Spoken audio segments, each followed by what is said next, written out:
Yes, it lives. What does? I'm Tony Fong.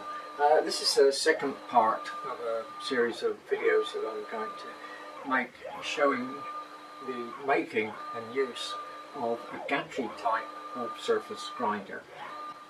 I highly recommend that you stop here and go back and view part 1 if you haven't already done so. Part 1 describes the concept and also explains why I've made this wooden mock-up. This second part of the video shows how I did some machining on the wood frame to make it true within the limits imposed by the material, because I've decided that I actually want to get it running as the wooden mock-up. Several times I've wondered if I'm wasting my time actually making the wooden mock-up before I make the final steel and epoxy granite version, but it has proved very useful from the point of view of checking out machining setups and alignment methods. To start with, I removed the vertical post from the assembly and just mounted the bottom base on the milling machine and used a fly cutter to machine that flat. After that was done, I glued and screwed on 2 hardwood rails, which will take the linear rails to support the x-axis slide. The next job on machining the base was to machine flat at the right height on the end piece of wood, which will take the bearing block and motor mounting. Next, I attached one of the linear rails and clocked it up true. This was to be a reference for aligning the vertical members. Glued and bolted back on to the base. The whole assembly was then rotated 90 degrees such that the vertical members were actually lying horizontally on the mill table, and the linear rail which had been installed before, which was on the base, which is now vertical, was clocked up true on there in 2 directions. That then gave me a base to machine off what's now the bottom surface. In reality it's the vertical surface. Well, I've now got the metal framework off the mill. These 2 faces were the last ones that were machined on there, but then the whole setup was rotated through 90 degrees so that these posts sat flat on the mill. I then clocked up this rail to be true in the mill, and then when these 2 faces were machined, they would have been at right angles to this in this direction, back and forth at the top. At that time there was nothing to worry about lining the actual wooden posts up in this direction. So it's a question of making this surface at right angles to this in a vertical direction, but also crosswise. So once it was taken off the mill and I put in its correct orientation here, I added the second rail on there, and this slides very freely back and forth. Once I've machined these 2 surfaces at right angles to this, I then wanted to mount this rail on there, but that had to be at right angles in this direction. That was pretty much ensured because the supporting wood was already at right angles to it. But I had to then align it this way. Well, it was still sitting on the mill, clamped down, that had been set true to this rail.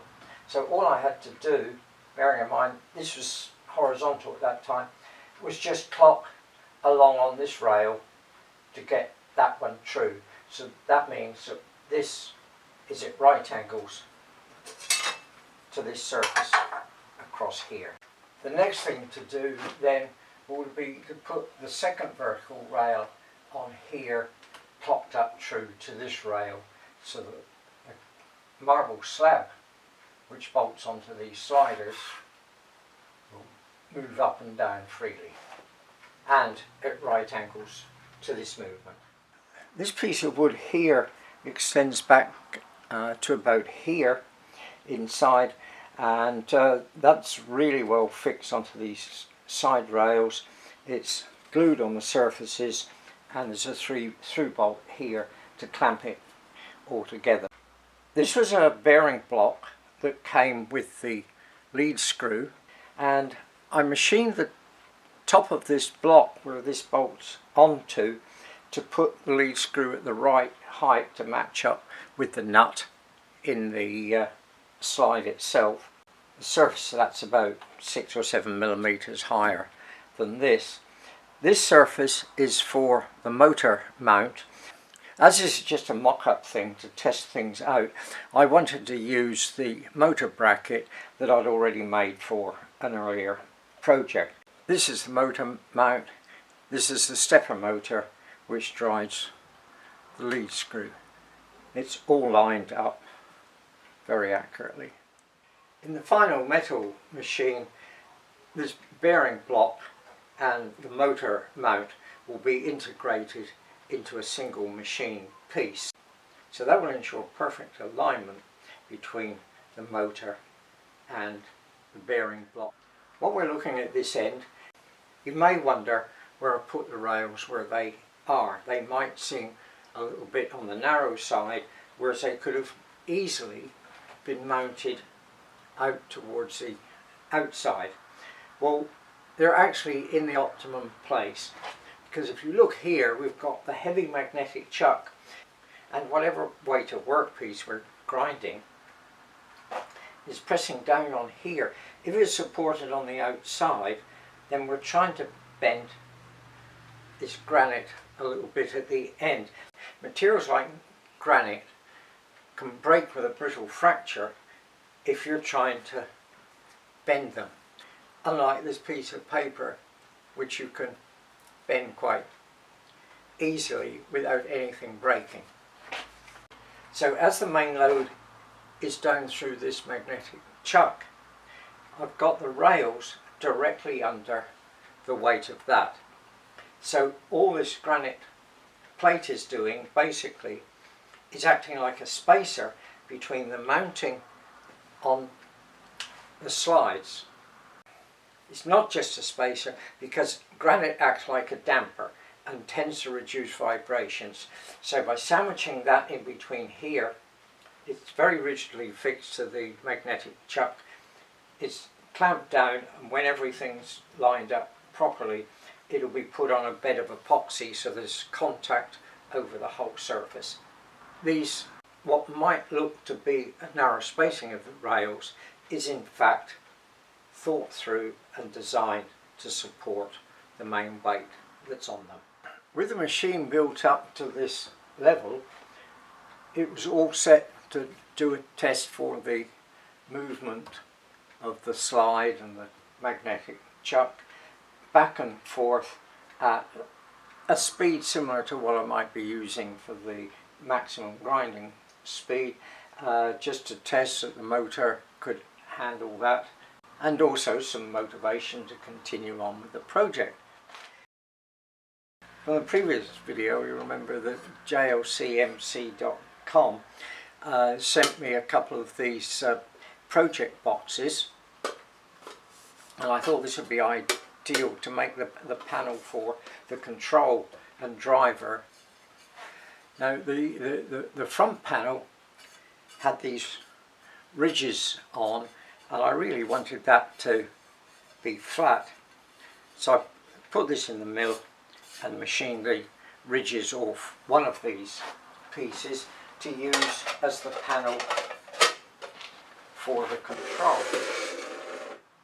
So here's the result. I then had just a flat panel to mount the various control components on. Here I've got a 4-line display. I've got a knob here which will control the movement back and forth of the table. I can control the speed while it's running.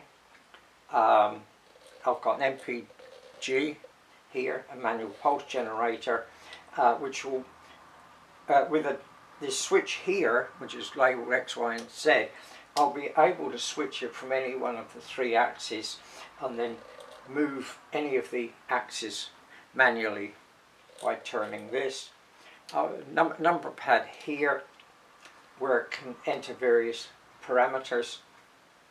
For instance, the step over amount between each different pass when grinding, and also to set things like the starting and ending position and the stroke and so on. And then some fairly obvious buttons here. This is a stop button, well flagged, so I can aim for that if anything goes wrong. Go button.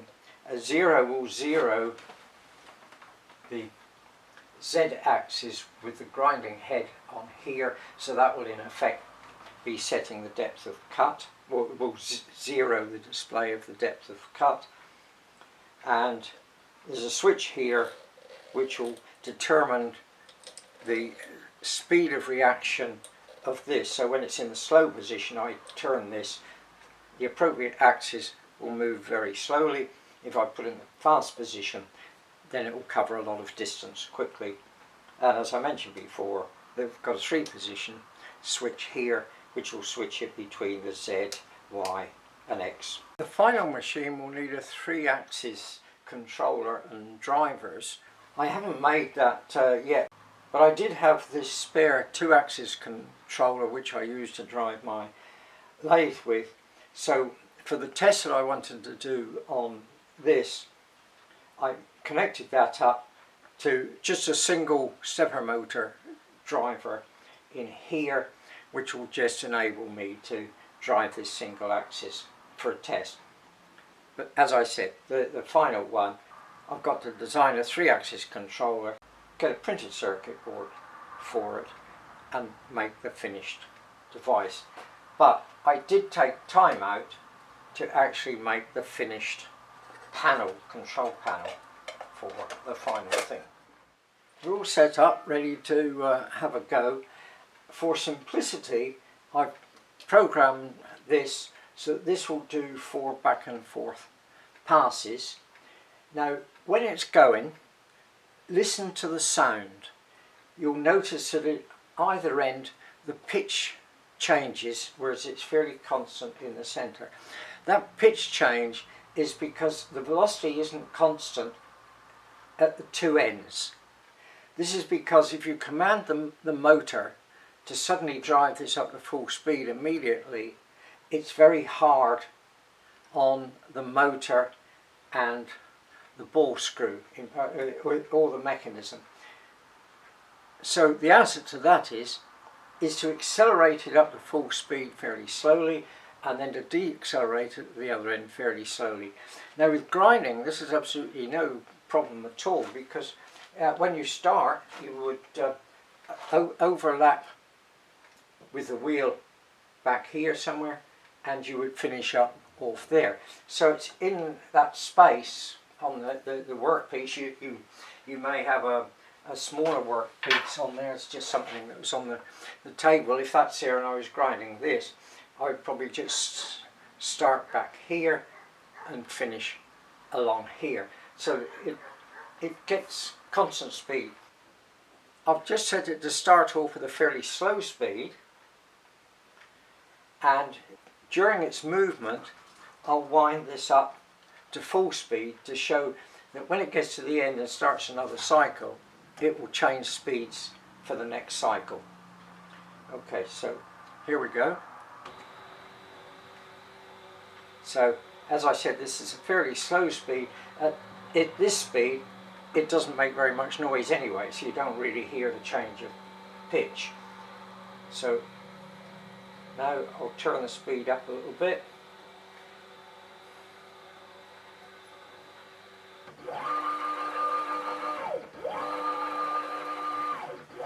Notice the change of pitch when it gets to each end. It doesn't take very much space to accelerate it up. This is only when it's on full speed, and that wasn't. Now let's just give it a go on full speed. On the video it might look much the same as the last one, which is in between.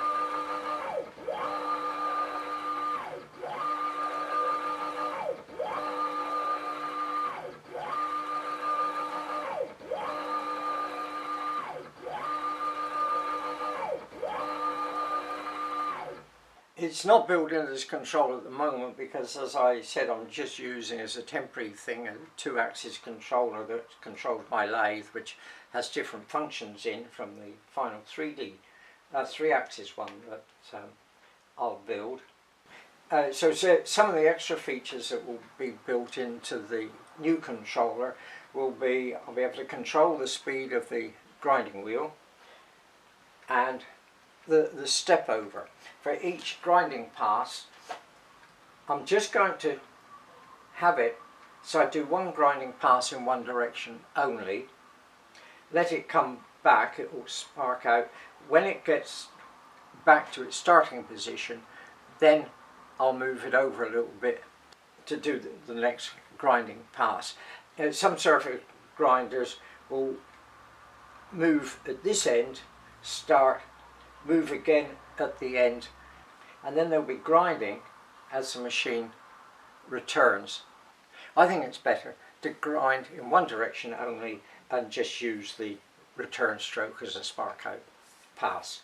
So to summarise on that, just some of the simple things we'll be able to do is change the back and forward speed, which we've just seen, to change the amount of step over, also to set the length that this moves for grinding, because if you've got a small piece in here, you don't want to move the table the whole distance all the time.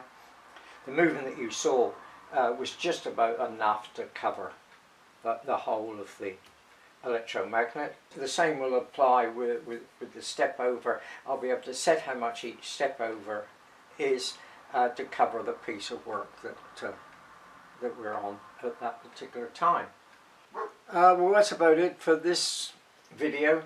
In the next video I should have the second vertical rail put on and the granite plate bolted onto that.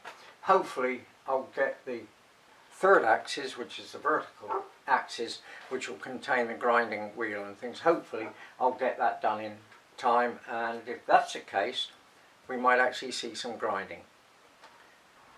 So until next time, if you like this video or any of the others, please share, subscribe to my channel, and don't forget to click the button to receive updates of any other videos.